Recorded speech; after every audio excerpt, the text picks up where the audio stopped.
최단 공통 이제 슈퍼 시퀀스라는 이름이 있기는 한데 얘가 뭐냐면 문자열 A랑 문자열 B를 둘 다 부분 수열로 갖는 수열을 의미하거든요.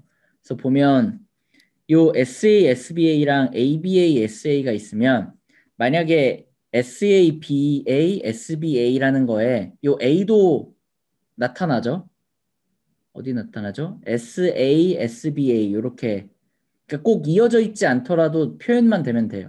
그러니까 여기서 SA, SBA가 SA, SBA 이렇게 순서대로 봤을 때 나타나고 AB, ASA도 AB, ASA 하고 나타나죠. 그래서 A랑 B가 연속 부분 수열 말고 그냥 부분 수열 순서대로 봤을 때 나타나도록 하는 것 중에 최단 공통 슈퍼 시퀀스를 구하자는 거예요. 그러면 길이가 가장 짧은 그래서 A랑 B가 이렇게 순서대로 봤을 때 나타나긴 해야 돼요. SA, SBA 그리고 AB, ASA 이렇게 두 개가 나타나되 가장 짧은 공통 슈퍼 시퀀스를 구해보는 문제를 풀어보자는 거죠. 그래서 얘가 요 문제의 정의고요. 정의부터 좀 어렵긴 하지만 어떻게 풀지를 이제 생각을 좀 해봤는데 아까랑 또 사고의 흐름은 똑같아요. 요 첫 번째 문자열이랑 두 번째 문자열이 어찌됐든 주어졌는데 요 각각의 문자열에 대해서 어떤 생각을 해보자는 거냐면 지금 보면 여기 첫 번째 문자열은 여기까지 고려했고 이제 두 번째 문자열도 여기까지 고려했는데 지금까지 이제 고려한 요 공통 슈퍼 시퀀스의 길이가 이렇게 같았다고 생각을 해보자는 거예요. 지금 보면 ASA, ABBA 이렇게 있죠. 네, 그러면 얘네를 지금 봤을 때는 요 SAB라는 애가 여기에 들어가 있고 여기도 SAB라는 애가 들어가 있는데 그러니까 이게 지금 무슨 말이냐면 여기 첫 번째 여기 위에 거부터 보면 첫 번째 문자열이 있고 두 번째 문자열이 주어졌잖아요. 근데 이 두 개를 다 부분 수열로 갖는 슈퍼 시퀀스를 하나 정의를 해본 거예요. 이렇게. 그래서 여기 보면 SAABB니까 SAABB가 나오고 ASABA니까 ASABA도 나오죠. 그래서 이 두 개가 다 나오는 최대 공통 슈퍼 시퀀스를 일단 정의를 한 거고요. 여기 밑에도 두 개 문자열이 있는데 두 문자열을 부분 수열로 하는 또 요 공통 슈퍼 시퀀스 또 한번 찾아본 거예요. 여기 SAABB 여기 또 나오고 ASABA도 ASABA 하고 나오죠. 그래서 이렇게 보면 어떤 생각을 해볼 수 있냐면 요 뒤에 입장에서 봤을 때 지금까지 요 공통 슈퍼 시퀀스의 길이가 7로 똑같고 지금까지 요 부분 수열에 들어가기 위해 고려가 된 첫 번째 문자열의 길이가 여기서는 둘 다 5고 두 번째 문자열도 5인데 만약에 첫 번째 문자열의 위치도 똑같고 지금까지 여기 슈퍼 시퀀스를 만드는 데 이용된 첫 번째 문자열의 위치랑 두 번째 문자열의 위치랑 그리고 지금 만들어진 슈퍼 시퀀스의 길이 요 세 개가 얘랑 완벽하게 지금 일치하죠. 둘 다 다섯 번째 문자까지 받고 슈퍼 시퀀스의 길이도 둘 다 7로 똑같아. 그럼 앞으로 진행하게 될 입장에서 보더라도 여기에 뭐 문자들이 더 있겠죠. 첫 번째 문자열도 뒤에 더 남았고 두 번째 문자열도 뒤에 더 남았고 얘네도 남았을 텐데 어쨌든 지금까지 만든 슈퍼 시퀀스의 길이가 이미 똑같다는 거죠. 그럼 이 세 개가 일치하면 이거는 이제 뒤에서 푸는 입장으로 봤을 때는 아예 동일한 문제가 된다는 거예요. 아까처럼. 얘는 어떤 생각을 해볼 수가 있냐면 만약에 지금까지 고민한 첫 번째 문자열과 두 번째 문자열, 고려한 요 문자열의 위치가 둘 다 똑같아요. 근데 위에서는 슈퍼 시퀀스의 길이가 그래서 7자리를 만들어냈고 아래에서는 6자리를 만들어냈어요. 되게 잘 만들어서. 그러면 지금까지 고민한 문자열의 위치의 요 쌍, 첫 번째 문자열의 위치랑 두 번째 문자열의 위치가 완벽하게 일치한다면 당연히 슈퍼 시퀀스의 길이는 짧아질수록 좋을 거다. 근데 여기 지금 요 색깔 칠해져 있는 게 뭔지 궁금해 하실 텐데 색깔 칠해진 건 뭐냐면요. 요 슈퍼 시퀀스에 얘네가 공통되게 사용됐기 때문에 요 길이를 줄일 수가 있었다는 표현을 제가 써본 거예요. 그러니까 보면 S랑 A는 각자 존재하죠. 여기 밑에 보면. 근데 이 AS, AB 같은 경우에는 각자 존재하지 않고 공통되게 주어져 있기 때문에 이 5개짜리는 이렇게 표현할 수 있고 여기 밑에 5개짜리도 이렇게 표현할 수 있어서 겹치는 문자를 많이 사용했기 때문에 슈퍼 시퀀스의 길이가 줄어든 거거든요. 얘는 보면 SAA하고 요 겹치는 게 3개밖에 없도록 만들었어요. 얘 지금 보면 슈퍼 시퀀스가. 그래서 A를 처음에 썼고 SA는 공통되게 썼고 그 다음에 S 썼고 그 다음에 요 B를 썼고 A는 공통되게 적절히 잘 잡았기 때문에 공통되게 하나로 썼고 B는 또 따로 쓰다 보니까 얘네가 순서대로 다 나온다는 건 보장이 됐는데 겹쳐서 사용한 게 3번밖에 없었기 때문에 길이가 7이 됐다고 생각할 수 있다는 거죠. 어쨌든 여기서의 핵심은 지금까지 고려한 첫 번째 문자열의 위치랑 두 번째 문자열의 위치가 동일한데 그래서 만들어진 슈퍼 시퀀스의 길이가 얘는 7이고 얘는 6이다. 그러면 당연히 6인 게 더 좋아. 짧아질수록 좋다는 거죠. 이 문제는 어떻게 풀어야 되냐면 DPI의 J를 첫 번째 문자열에서는 I번째 문자까지 고려했고 두 번째 문자열에서는 J번째 문자까지 고려했을 때 만들 수 있는 가능한 공통 슈퍼 시퀀스 중 최단 길이가 이 DPI의 J의 점화식이 된다는 겁니다. 혹시 이거 그러면 이해는 지금 되시나요? 잘 하고 있나요, 저 지금? 규칙 한 번만 더 다시 해주실 수 있나요? 어떤 거요? 설명이요? 여기 앞에? 네, 네. 네네네. 이게 제가 설명을 너무 못했는데 저도 느꼈는데 얘기하면서 이게 한 번 더 보면 일단 슈퍼 시퀀스가 뭔지는 이해되시나요? 요거가 시작인데 네, 오케이. 그러면 여기 한번 보세요. SAABB, ASABA 이렇게 있으면 일단 슈퍼 시퀀스를 잘 짧게 만들려면 어떤 생각을 해봐야 되냐면 겹치는 게 많이 생겨야 돼요. 겹치는 게. 그러니까 요 SAABB도 부분 수열로 나와야 되고 ASABA도 부분 수열로 나와야 되는데 만약에 저희가 최대한 그러니까 이렇게 겹치는 부분 수열을 많이 만드는 게 중요한 문제거든요. SAB라는 게 지금 보면 둘 다 부분 수열로 나오죠. 요렇게 만약에 우리가 부분 수열을 최대로 만들었다고 하면 슈퍼 시퀀스를 만드는 거 어떻게 만들면 되냐면 여기 겹치는 거 나오기 전에 얘 A부터 꺼내요. 그 다음에 SA를 꺼내. 그 다음에는 요 B로 가기 전에 얘가 남죠? 그럼 얘를 꺼내. A. 그 다음에 공통된 거는 한 번만 적어주고 BA는 뭐 BA로 적든 AB로 적든 상관없어요. 그럼 이렇게 적었다고 해보세요. 얘는 이 두 개의 슈퍼 시퀀스가 맞나요? 지금? 이렇게 해서 적으면 요 두 개의 슈퍼 시퀀스가 되나요? 그러니까 요 문자열의 요 첫 번째에도 부분 수열로 있고 이 두 번째에도 부분 수열로 있나요? 네, 그쵸. 그래서 얘네가 겹치는 애들은 한 번씩만 적어줄 수 있었다는 게 핵심이에요.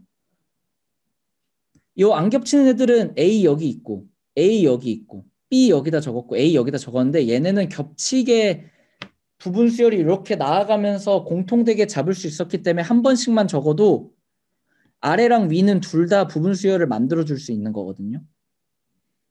여기 밑에도 보세요. 만약에 공통 부분 수열을 이렇게 잡았다고 해볼게요. 그러면 처음에 여기 만들기 전에 얘부터 나와야 되니까 그래야 순서대로 볼 수 있으니까 S를 여기다 써주고 A는 공통되니까 한 번만 적어줘. 그리고 얘 여기 처리하기 전에 S가 필요하니까 S 적어주고 공통되니까 A, B 그냥 그대로 한 번씩만 적어주고 끝나고 얘네는 공통되지 않으니까 한 번씩 적어주면 얘도 길이가 7인 뭔가 일종의 서브시퀀스를 하나 만들어줬다는 거예요. 이것도 혹시 이해되시나요, 여기도? 네, 그럼 이랬을 때 지금 고려한 두 문자열의 길이가 똑같죠? 여기도 5개, 5개까지 봤고 여기도 5개, 5번째 문자열까지 봤는데 지금까지 그래서 만들어진 공통 슈퍼 시퀀스의 길이도 7로 똑같은 거예요. 그럼 얘는 앞으로 문자들이 더 뒤에 있어서 더 막 공통된 걸 골라가지고 여기에 슈퍼 시퀀스의 길이를 확장시킬 텐데 뒤에 입장에서 봤을 때는 앞에 고려한 문자열의 위치도 똑같고 지금까지 만들어진 슈퍼 시퀀스의 길이도 똑같기 때문에 아예 동일한 상태라는 걸 생각할 수 있다는 거죠. 뒤에선. 둘이 완전히 지금 동일한 조건에 놓여 있다고 생각할 거예요. 더 진행을 하게 된다면. 그게 중요한 거예요. 이 문제에선. 이거 혹시 다 이제 이해는 좀 되시나요? 어떻게 슈퍼 시퀀스가 만들어지는지. 여기까지는 맞는데 어쨌든 이제 첫 번째, 두 번째 문자열까지 만약에 고려한 게 지금 5개씩 다 똑같다고 해볼게요. 여기도 5번째까지 보고 여기도 둘 다 5번째까지 봤는데 얘는 공통되는 걸 3개를 잡아가지고 어떻게 보면 길이가 7인 서브시퀀스를 만들게 된 건데 얘는 공통되는 걸 4개짜리를 좀 똑똑하게 잘 잡았나 봐요. 어떻게 잡았는지는 모르겠어. 잡았더니 얘는 어쨌든 공통되는 거 한 번씩만 적으면 되니까 공통되지 않는 거는 다 적어줬고 그래서 얘는 길이가 6인 슈퍼 시퀀스를 만든 거예요. 그럼 되게 땡큐한 거는 뒤에 입장에서 보면 지금까지 끝낸 문자열의 위치는 동일한데 만들어진 슈퍼 시퀀스의 길이가 얘가 더 짧아. 그럼 당연히 더 짧을수록 좋다는 거죠. 뒤에 입장에서 보면. 그래서 얘 네. 점화식이 어떻게 된다는 얘기냐면 dpi의 j가 첫 번째 문자열은 i번째 문자까지는 이미 다 고민을 끝냈고 두 번째 문자열은 j번째 문자까지 이미 고민을 끝내서 첫 번째 문자열의 i까지 받고 두 번째 문자열의 j까지 봤을 때 얘네를 전부 부분 수열로 하도록 하는 슈퍼 시퀀스의 최단 길이를 dpi의 j라고 정의하자는 거예요. 최단 길이. 그럼 여기 예시에서는 dp의 5,5에 6이 들어있는 거죠. 여기 이렇게 4개짜리로 만들 수 있으니까 7보다는 6이 들어있어야 되는 거죠. 여기선 아까 여기 보여드린 요 그림 때문에. 그래서 dp의 정의를 첫 번째 문자열의 i번째까지는 이미 다 고려했고 두 번째 문자열의 j번째까지 고려했을 때 가능한 최단 공통 슈퍼 시퀀스의 길이가 dp의 점화식이 된다는 거예요. 정의가 된다는 거예요. 여기 보면 문자열은 조금 어렵긴 한데 이해는 됩니다. 일단 문자열 단원을 그래도 시작을 했으니까 소개까지는 다 드리고 어려우면 뒤에 거를 또 나가봐도 좋을 것 같은데 일단 여기 한번 봐주시면 dp의 점화식은 저렇게 된다고 했는데 이 점화식을 채우기 위해 또 2가지가 있어요. i번째랑 결국에 j번째 첫 번째 문자열에는 i번째까지 봤을 때고 두 번째 문자열은 j번째까지 봤을 때 이 최단 공통 슈퍼 시퀀스를 구하고 싶은 건데 만약에 두 문자가 일치한다고 생각해 볼게요. A의 I랑 B의 J가 똑같아. 그럼 이때는 어떻게 해주는 게 항상 좋죠? 그냥 플러스. 플러스 1이죠. 왜냐면 여기까지 만든 최단 공통 슈퍼 시퀀스에다가 하나만 추가하면 되니까. 하나만 추가하면 되기 때문에 그 전에 어떻게든 잘 만들었던 그 최단 공통 슈퍼 시퀀스에 요 문자 여기 얘로는 C라는 거 하나만 추가하면 부분 문자열이 되잖아요. 둘 다. 그래서 요렇게 점화식을 세울 수 있다는 거고요. 두 문자가 다르면 어떻게 해야 될까요? 플러스 2라고 생각하는 분도 계실 것 같은데 플러스 2 하면 큰일 나는 게 여기 보세요. 요렇게 여기는 지금 그림에서 i-1까지 했고 얘는 j까지 했다고 해볼게요. 두 번째에는. 그럼 이렇게 4개나 매칭이 되잖아요. 그럼 되게 짧아질 수 있었던 그림에다가 요거 하나를 더하는 경우가 있거든요.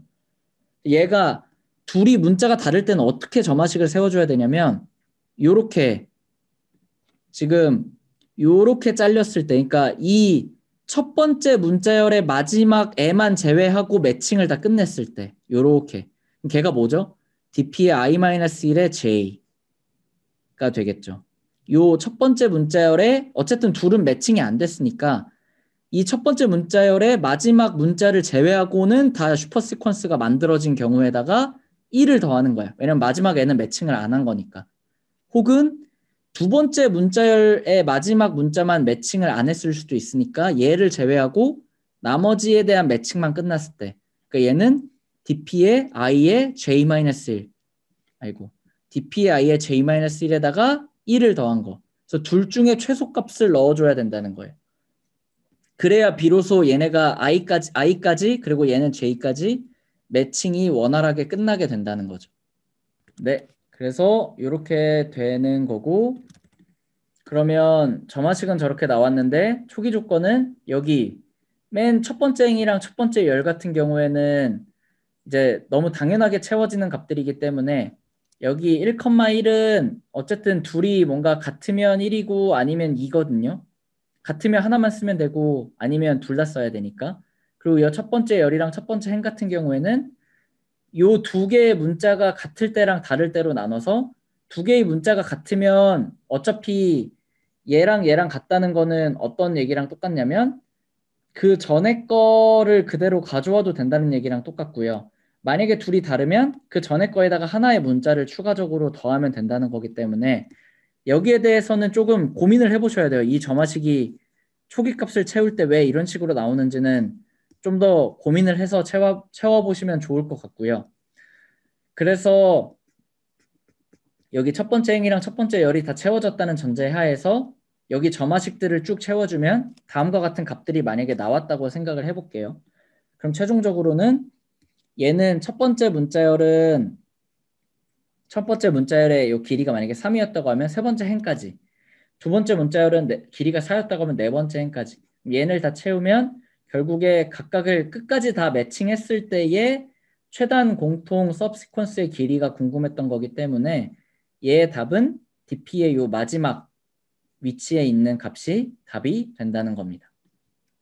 그래서 얘를 코드랑 함께 보면 조금 복잡하기는 하지만 여기 DP에서 처음에 여기 1,1에는 둘이 일치했을 때랑 일치하지 않았을 때 이런 케이스에 대해서는 문제마다 워낙 스타일이 다르니까 어떻게 값을 채워넣는 게 맞을지에 대한 고민을 해보셔야 되는 거라고 생각하시는 게 더 낫고요. 요 점화식 같은 경우에는 이렇게 순서대로 포문을 돌리면서 채우는데 두 개의 문자가 일치했을 때랑 일치하지 않았을 때로 나눠서 일치했을 경우에는 바로 직전에 있는 거에 1 더한 거를 넣어주고 일치하지 않았을 때는 그 바로 직전에 있는 애들 중에 더 좋은 거에 1 더한 거를 넣어주는 게 더 좋더라. 이렇게 코드를 작성할 수 있고 최종적으로는 가장 마지막 위치에 있는 값을 넣어주는 게 좋다라고 말씀을 드려볼 수가 있겠습니다. 그리고 DP는 워낙에 어려운 단원이니까 너무 막 해설 안 보면서 푸시는 것보다는 처음에는 감 잡기 위해서라도 해설을 읽으면서라도 어떻게든 풀어보시는 것도 되게 의미가 있을 것 같아요.